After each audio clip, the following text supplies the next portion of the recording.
চিন্তা করো না অনিতা, সব ঠিক হয়ে যাবে।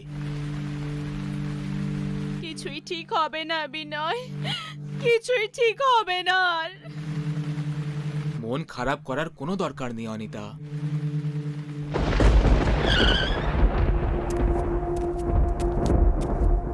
মন খারাপ হবে না তো আর কি হবে বিনয়? কি কি করিনি আমরা বলো? পুজো পাঠ করেছি, দান করেছি, গরিবদের সাহায্য করেছি, বড় বড় ডাক্তারের কাছে গিয়েও দেখিয়েছি, কিন্তু পেলাম কি এটা?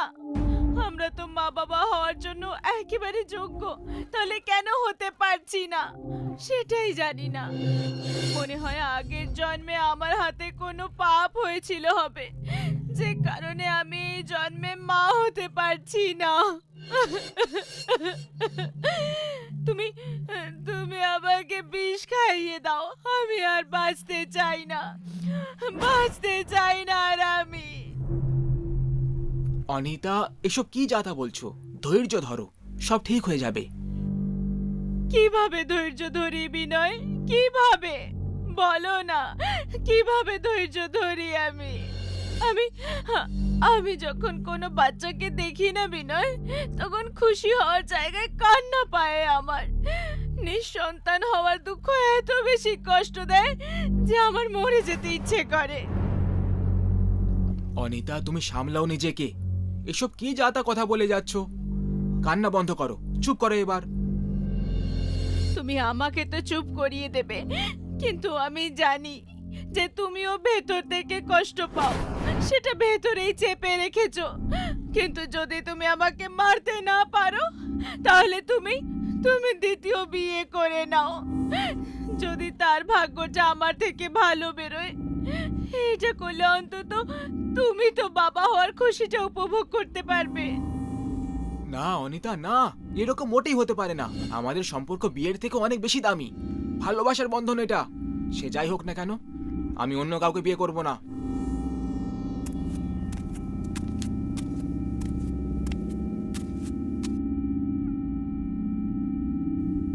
জল খাও। ঠাকুর সাহেব, আপনি যদি কিছু মনে না করেন, তাহলে আমি একটা কথা বলি। বলো। আগে ওই গ্রামের বাইরে শ্মশানের কাছে এক তান্ত্রিক বাবা এসে বসেন। আমি শুনেছি যে উনি তার শক্তি দিয়ে সবার দুঃখ কষ্ট দূর করে দেন। আমার পুরো বিশ্বাস যে ওনার আশীর্বাদে আপনারা সন্তানের সুখ অবশ্যই পাবেন। ব্যাস এটাই বলার ছিল ঠাকুর সাহেব। তোর জিভটা একটু বেশি চলতে লেগেছে প্রিয়াঙ্কা। কে তোকে অধিকার দিয়েছে আমাদের কথার মাঝে নাক গলানোর? চল যা এখান থেকে। কেন বকছো তুমি এই বেচারিক অনিতা? এ তো আমাদের ভালোটাই চাইছে। যখন এত লোকেদের কথা শুনলাম, তখন এর কথাটাও মেনে দেখতে কিছু সমস্যা নেই। দেখিয়ে নি একবার তান্ত্রিক বাবাকে, হতে পারে সেই কিছু চমৎকার করে দেয়। তান্ত্রিক বাবা শুধু রাতের বেলায় দেখা করেন।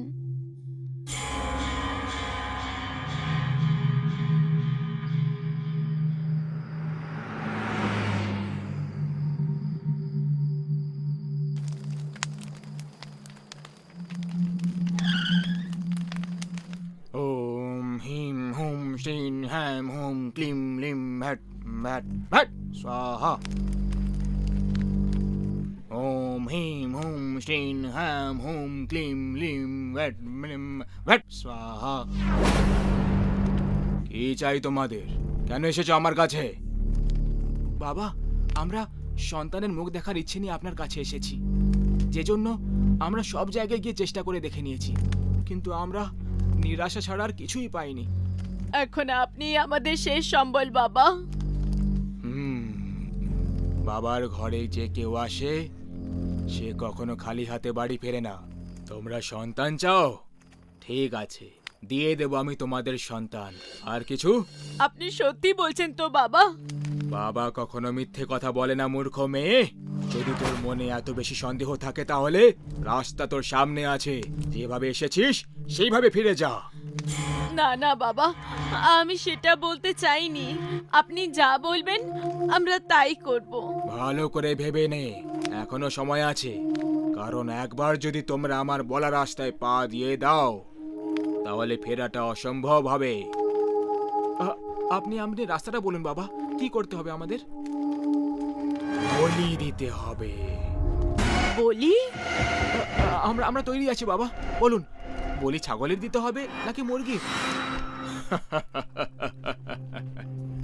বাবা আগেই বলেছিল যে রাস্তা খুব কঠিন, তোমরা এসব করতে পারবে না। আমরা ঠিক বুঝলাম না বাবা। তাহলে বোঝো, বলিটা ছাগল অথবা মুরগির নয়, একটা মানুষের দিতে হবে। মানুষের বলি? মানুষের বলি? হ্যাঁ, মানুষের বলি, একটা মেয়ের বলি, তাও আবার এমন একটা মেয়ের যার জন্ম অমাবস্যার দিনে হয়ে থাকবে। কিন্তু আমরা এরকম একটা মেয়েকে কোথায় খুঁজবো বাবা? তার জন্য তো আমি আছি। ওম হিম ক্লিম ভ্যাট স্বাহা। এই মেয়েটাকে নিয়ে এসো আমার কাছে, এ তোমাদের আশেপাশেই থাকে। কাজের মেয়ে প্রিয়াঙ্কার ছবি বাবা, এই তো আমাদেরকে আপনার কাছে পাঠিয়েছে। এর বলে আমরা কিভাবে দিতে পারি? বলেছিলাম না, রাস্তা খুব কঠোর। কঠোর হতে পারলে তবেই সন্তানের মুখ দেখতে পারবে। যে রাস্তা দেখিয়েছে সেই তোমাদের আসল নিয়তি। বেশি ভেবো না, জীবন মরণ তোমাদের হাতে নেই। যার কপালে যতদিন লেখা আছে সে ততদিনই বাঁচবে। বাবা ঠিক বলছেন বিনয়, যার কপালে যতদিন সে ততদিনই বাঁচবে। আমরা তো কেবলমাত্র মাধ্যম। আর এরকম করে আমরা যদি সন্তানের সুখ পাই তো এতে ভুলটা কোথায়?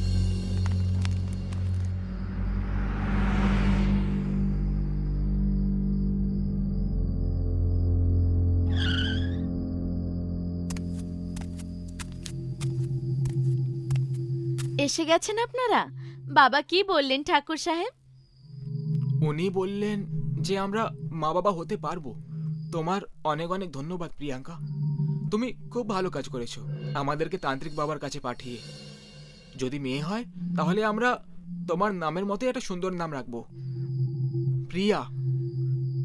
আপনি খুব ভালো ঠাকুর সাহেব, যে আপনি এই গরিবকে এত সম্মান দিচ্ছেন। আপনাদের কাজটা ঠিকভাবে হয়ে যাক ব্যাস, আমি গোটা গ্রামে প্রসাদ খাওয়াবো। প্রিয়াঙ্কা, আমি তোমার সঙ্গে অনেক খারাপ ব্যবহার করেছি, আমাকে ক্ষমা করে দাও।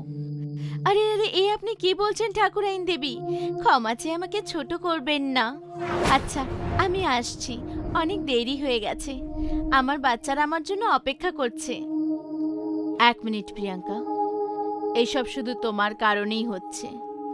এই খুশিতে আমি এই লাড্ডু নিজের হাতে তোমাকে খাওয়াতে চাই। হা করো, হা করো। ঠাকুরাইন দেবী, আমাকে দিন না, আমি নিজে খেয়ে নেব। আমি বললাম না, হা করো।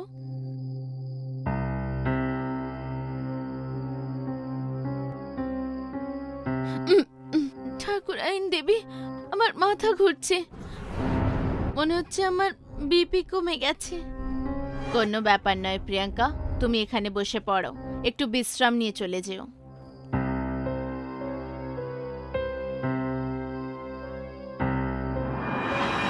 ওম হিম হুম শ্রীন হ্যাম হুম ক্লিম ব্লিম ভ্যাট ভ্যাট স্বাহা। এটা আপনি কি করছেন বাবা? ঠাকুর সাহেব, ঠাকুরাইন দেবী, এ আপনারা কি করছেন? আপনারা কোথাও তান্ত্রিকের টোটকা শুনে আমাকে মারতে যাচ্ছেন না তো? না না, এটা ভুল করছেন, এরকম করবেন না। আমাকে মারবেন না, আমার ছোট ছোট বাচ্চা আছে, ওরা আমার জন্য বাড়িতে অপেক্ষা করছে। আমাকে যেতে দিন ঠাকুরাইন দেবী, আপনার বাচ্চার জন্য আমার বাচ্চাদের অনাথ করবেন না। অনেক হয়েছে মেয়ে, তোকে শয়তান নতুন সৃজনের জন্য বেছে নিয়েছে। তোর তো খুশি হওয়া উচিত, খুশি হয়ে যা।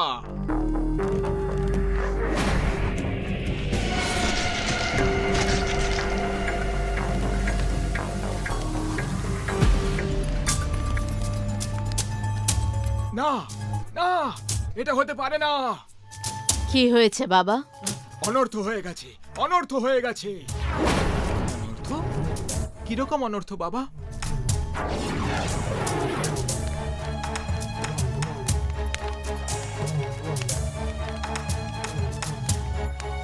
এটা কি হচ্ছে বাবা? মূর্খ লোক, সবকিছু দেখেও কিছু বুঝতে পারছিস না? আমার তান্ত্রিক বিদ্যা উল্টো পড়ে গেছে। তোমরা সবাই কি ভেবেছিলে? আমাকে বলি দিয়ে আমার বাচ্চাদের অনাথ করে তোমরা সন্তানের সুখ পেয়ে যাবে? এটা আমার ভুল ছিল যে আমি তোমাদেরকে এই ভণ্ডামি তান্ত্রিকের কাছে পাঠিয়েছিলাম। আগে আমি মরেছি, এবার তোমরা সবাই মরবে। না, আমি তোমাকে এমনটা করতে দেব না। ওম হ্রিম হুম শ্রীং হ্যাম হুম ক্লিম ব্লিম ভ্যাট স্বাহা। না প্রিয়াঙ্কা, আমাদের ক্ষমা করে দাও। আমরা সন্তান পাওয়ার জেদে অন্ধ হয়ে গেছিলাম। ক্ষমা করে দাও আমাদের। ভালো কর্ম যারা করে তারা ভগবান দেখতে পায়, আর যারা খারাপ কর্ম করে তারা পায় অকাল মৃত্যু।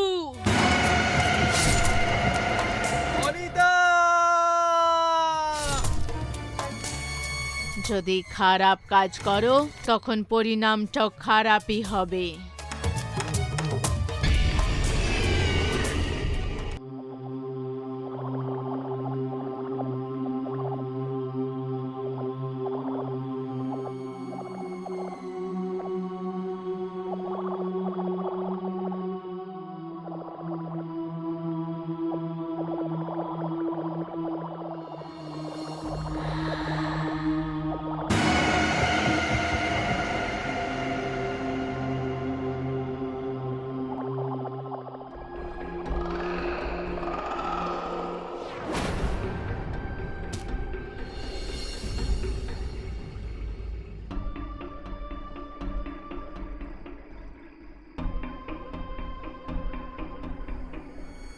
আজকাল আমি অনেকক্ষণ ধরে ঘুমোচ্ছি।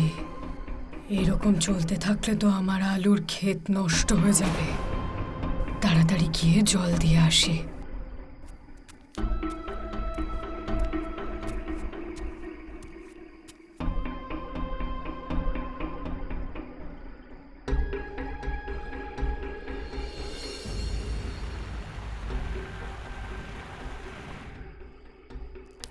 ওরে বাবা রে, আমার কোমর। কেউ ঠিকই বলেছে, চাষ করা খুব সহজ কাজ নয়। সব আলুর গাছে ভালো করে জল দিয়ে দিয়েছি।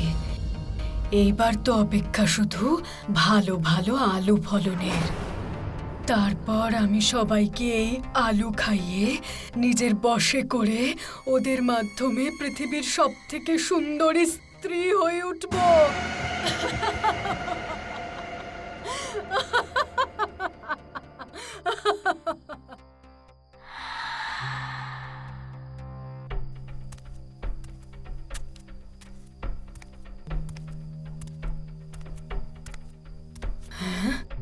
আমি তো ফসলে জল ভালো করেই দিয়েছি, আলুতে যেন সেগুলো ভালোভাবেই যায়।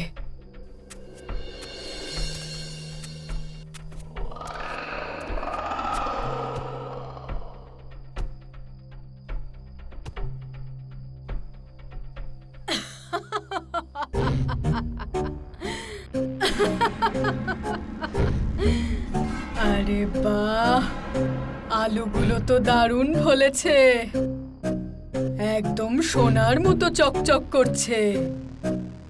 এইবার হব আমার উদ্দেশ্যে সফল।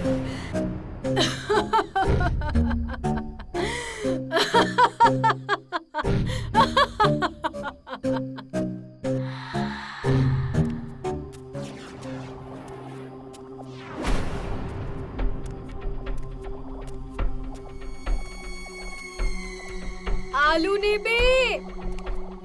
তাজা তাজা আলু, বড় বড় আলু, ছোট ছোট, সব রকমের আলু নিয়ে যাও। খুব কম দামে আলু নিয়ে যাও।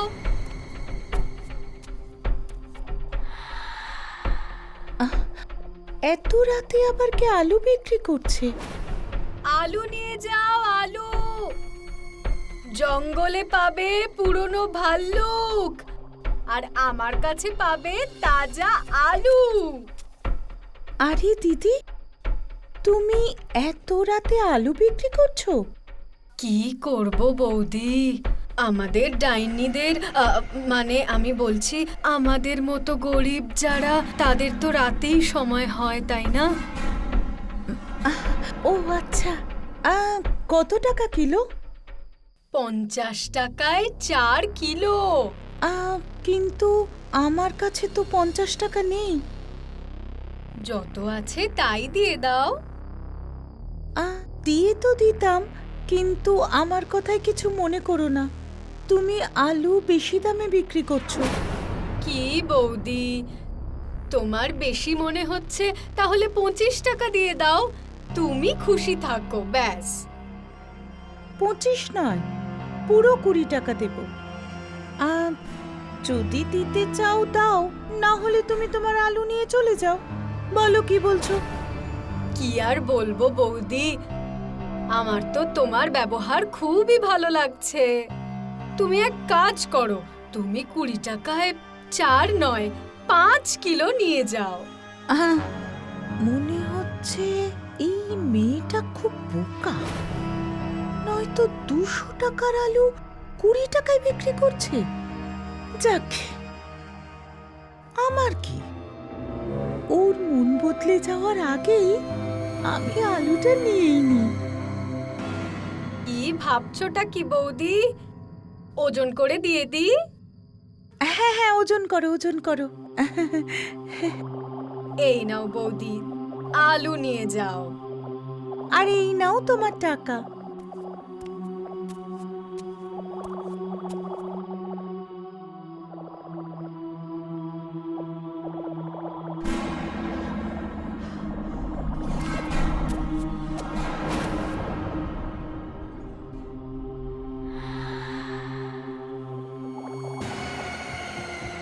মোহন আজ আলুর তরকারি বানাতে বলেছে। তাড়াতাড়ি রান্না করে জামা কাপড়টা ধুয়ে নেব। হে ভগবান, বাড়িতে তো একটাই আলু আছে, এই একটা আলু দিয়ে কি করে রান্না করব? বাজার যেতে আসতে অনেক সময় লাগবে। আজ তো ও খুব রাগ করবে আমার ওপর। কি করব, কি করি? শালুকে জিজ্ঞেস করি, যদি ওর কাছে আলু থাকে তাহলে কাজ হয়ে যাবে। শালু, শালু, একবার শোনো তো। শালু, শালু, শালু। দরজা তো খোলা, তাহলে বাইরে আসছে না কেন? মনে হচ্ছে বাথরুমে আছে। আরেকবার ডাকি, শালু। ভেতরে গিয়ে দেখি বড়। আরে শালু, আমি কতক্ষণ ধরে ডাকছি, কিন্তু তুমি এত মন দিয়ে টিভি দেখছো যে আমার ডাকে সাড়াই দিলে না। সরি মালা, আমি শুনতে পাইনি গো। কি চাই তোমার? আরে মোহন আজকে আলুর তরকারি রান্না করতে বলেছিল। বাড়িতে আলু শেষ হয়ে গেছে। তোমার কাছে আলু আছে? শালুর কাছে সবসময় আলু থাকে। আমি একটু বেশি করেই আলুর তরকারি বানিয়েছিলাম। তুমি ওটাই নিয়ে যাও, তোমার সময়ও নষ্ট হবে না। আরে এটা তো খুব ভালো ব্যাপার। থ্যাংক ইউ শালু। শালুর আলুর জন্য নো থ্যাঙ্কস। তবে তরকারিটা নিয়ে যাওয়ার আগে একবার খেয়ে বলো কেমন হয়েছে। শালু, তরকারি তো খাবো, তবে একটা কথা বলো, তোমার চোখে কি হলো? কিচ্ছু নয়, আসলে জয় বাংলা হয়েছে। জয় বাংলা? জয় বাংলা এভাবে হয় নাকি? কেন, তোমার কখনো জয় বাংলা হয়েছে যে জানবে?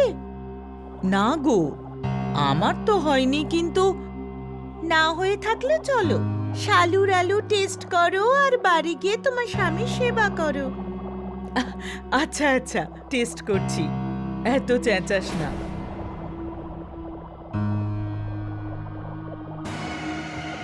শালুর আলু ডাইনির ভালু সব এক, আমরা সবাই এক।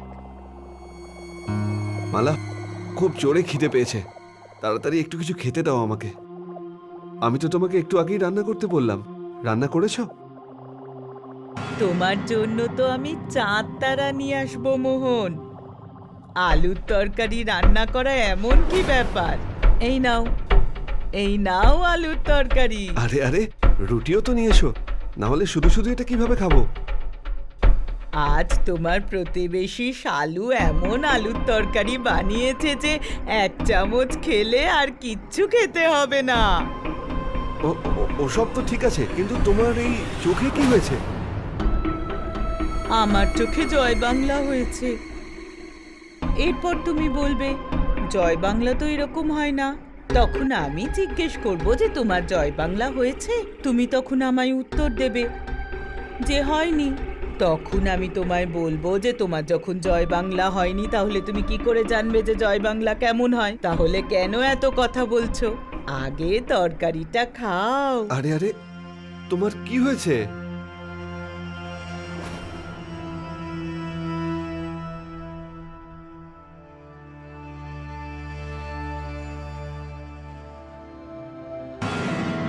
কি গো, তোমারও তো জয় বাংলা হলো তাই না?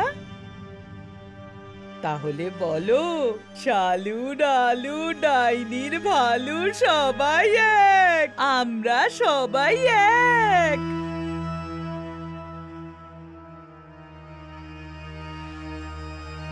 এই তো দারুণ ব্যাপার।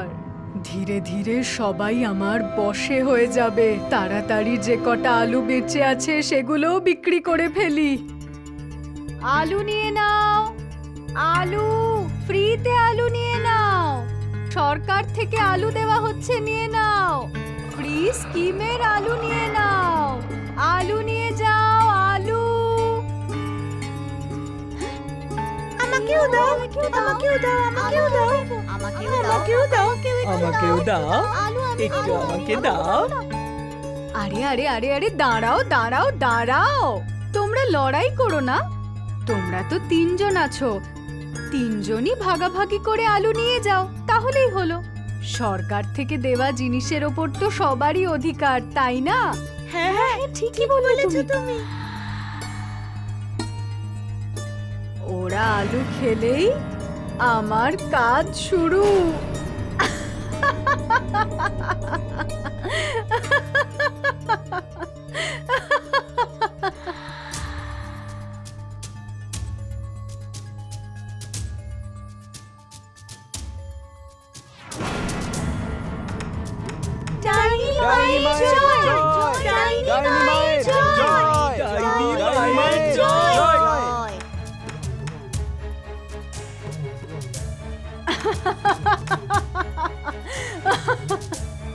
আমার আলু কাজে দিয়েছে।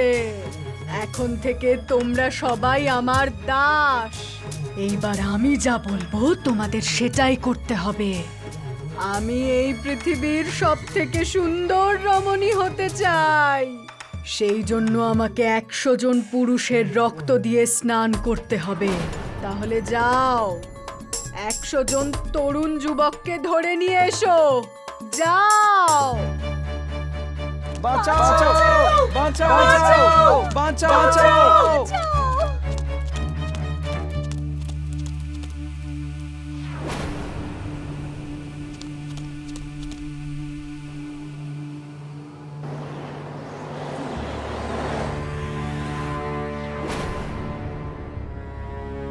দাঁড়া মূর্খ বাবা, তোর এত বড় সাহস, তুই আমার লোকেদের আটকাচ্ছিস। এর শাস্তি পাবি তুই। শাস্তি পাওয়ার জন্য তৈরি হয়ে যা।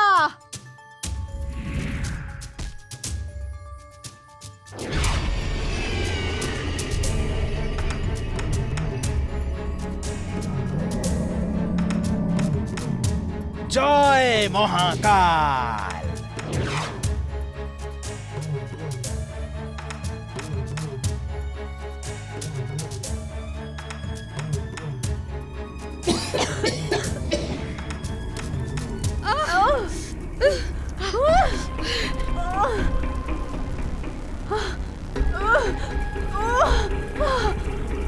এ কি করলি তুই বাবা?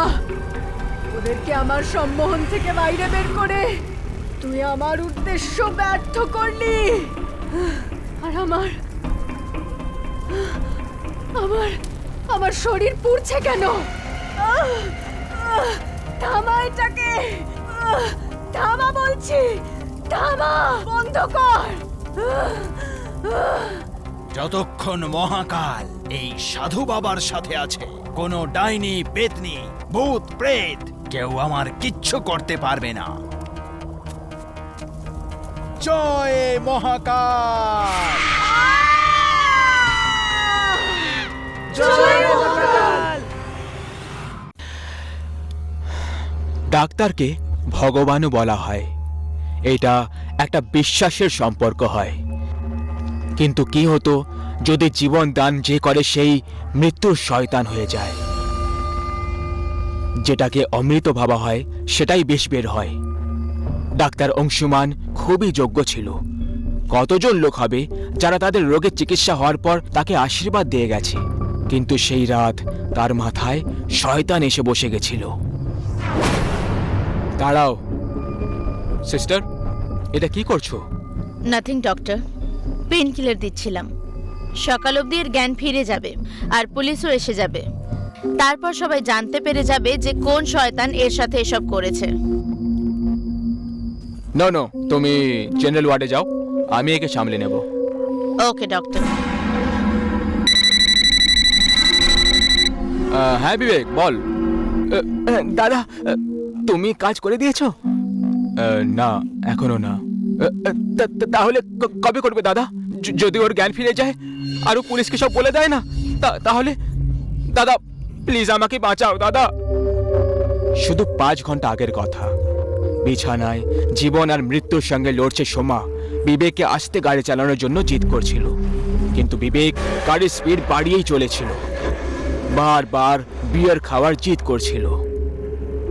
আরে বিয়ার খেলে কিছু হয় না, আরে it's just like a cold drink. দেখো আমি এখন অবধি 3টে খেয়ে ফেলেছি, কিছুই হয়নি তো। হয়েছে কিছু বলো? বিবেক, আমি বাচ্চা নই। দরকারের থেকে বেশি খেলে বিয়েরেও নেশা হয়ে যায়। তুমি শুধু গাড়ি আসতে চালাও প্লিজ, আমার ভয় করছে। আরে তুমি কি এটা শোনোনি নাকি? ভয়ের পরে জিত আছে। আর এমনিতেও আজ একটু আলাদা করার ইচ্ছে হচ্ছে। নিজের ইচ্ছেটাকে নিজের কাছেই রাখো আর আমাকে বাড়ি পৌঁছে দাও। এই ভারী বৃষ্টিতে এত ভালো সুযোগ আমি ছাড়তে পারবো না সোমা। আজ তোমাকে আমার খিদে মেটাতেই হবে। বিবেক, কি করছো তুমি? বিবেক, হাত ছাড়ো আমার। তোমার নেশা হয়ে গেছে বিবেক, ছাড়ো। আজ আমি তোমাকে বাড়ি পৌঁছানোর জন্য সঙ্গে আনিনি। আজ আমি তোমার থেকে তোমার জন্য খরচ করা একটা টাকার লাভ ওঠানোর জন্য এনেছি। আজকে আমি তোর থেকে নিজের তেষ্টা মেটাবো। বিবেক, কি যাতা বলছো? ছাড়ো আমাকে। ছাড়ো, ওদের মতো বিহেভ করো না। লিভ মি, ছাড়ো আমাকে। আমি জানোয়ার, জানোয়ার আমি। হ্যাঁ হ্যাঁ, তুমি জানোয়ার। তাছাড়া একটা কথা বলি, তোমার থেকে ভালো তো কুকুররা হয়। তোমাদের মতো ঠকবাজের থেকে অনেক গুণে বেশি নিষ্ঠাবান হয়। ছাড়ো আমায় বিবেক, আমি বললাম না ছাড়ো আমায়। সোমা, তোকে তো থাপ্পড় লাগা মাত্র বিবেককে ছটকা লেগে যায়। ও সোমার হাত ছেড়ে দেয়। সোমা বৃষ্টিতে গাড়ি থেকে নেমে কাঁদতে কাঁদতে যেতে লাগলো। গাড়ির ভেতরে বসে বিবেকের রাগ ক্রমাগত বেড়েই যাচ্ছিল। ওর মাথায় জানোয়ার আর কুকুরের কথাটা ঘুরঘুর করে। নিজের সঙ্গে কথা বলতে বলতে বিবেক অ্যাক্সিলারেটরে পা রেখে দেয় আর এক ঝটকায় গাড়িটাকে গিয়ার ফেলে সোমার দিকে এগিয়ে নিয়ে যায়। সোমা নিজের কাছে গাড়িটাকে আসতে দেখে ও ঘুরে তাকায়। গাড়ি ওকে ধাক্কা মেরে হাওয়ায় ছড়ে ফেলে দেয়। সোমা নিচে পড়ে যায়। বিবেক গাড়ি থামিয়ে দেয় আর সড়কে সোমাকে কষ্ট পেতে দেখতে শুরু করে। বিবেক রাগের চোটে এসে ওর উপর গাড়ি চড়িয়ে দেয় আর গাড়ি চড়ানোর পর নিজেকে পুলিশের থেকে বাঁচানোর জন্য নিজের বড় দাদার হাসপাতালে নিয়ে আসে। কিন্তু ওখানে এসে যখনই ও জানতে পারলো যে সোমা বেঁচে যাবে, ব্যাস তখনই নিজের দাদাকে অ্যাক্সিডেন্টের সব সত্যি বলে দেয় আর তার উপর চাপের সৃষ্টি করলো যাতে সে সোমাকে মেরে ফেলে।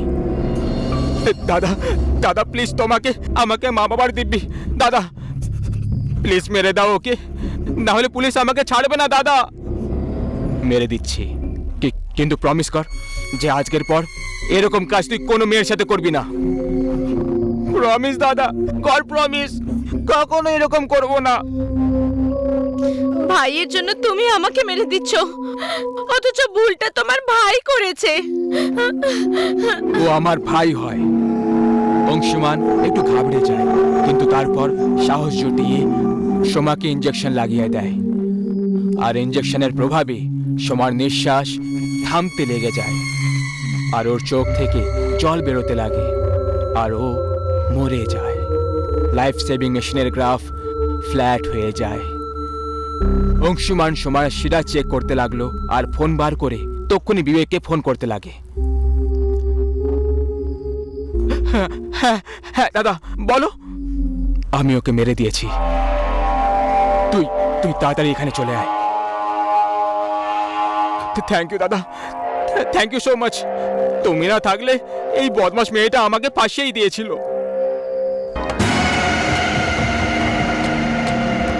তুমি তো সত্যিই ফেসে গেছো। দাদা দাদা এটা কি হচ্ছে দাদা? দাদা দাদা এটা কি? মৃত্যুর শাস্তি দেওয়া তোমাদের দুজন ভাইদেরকে এবার আমি মৃত্যুর ঘাটে পৌঁছে দেব। যখনই সময় ইশারা করলো, ওই রুমে রাখা ইঞ্জেকশন, সিজার আর নাইফ হাওয়ায় নিজের থেকে উড়তে শুরু করলো, আর দ্রুত গতিতে গিয়ে ওই দুজন ভাইয়ের শরীরে গাঁথা হয়ে গেল, আর দুজন ওখানেই মরে যায়। ওয়ার্ডের দেওয়ালে শুধু রক্ত আর রক্ত ছড়িয়ে যায়। দুজনের মৃতদেহ দেওয়ালে ঝুলে রয়ে যায়, আর সোমার শরীর আবার বেডে গিয়ে পড়ে যায়। একটা ভাই নিজের ভাইয়ের ভালোবাসার জন্য ওর ভুলের ওপর পর্দা রাখতে গিয়ে নিজের পেশার সঙ্গে ভুল করলো, আর অসহায়কে মৃত্যুর শয্যায় পাঠিয়ে দিল।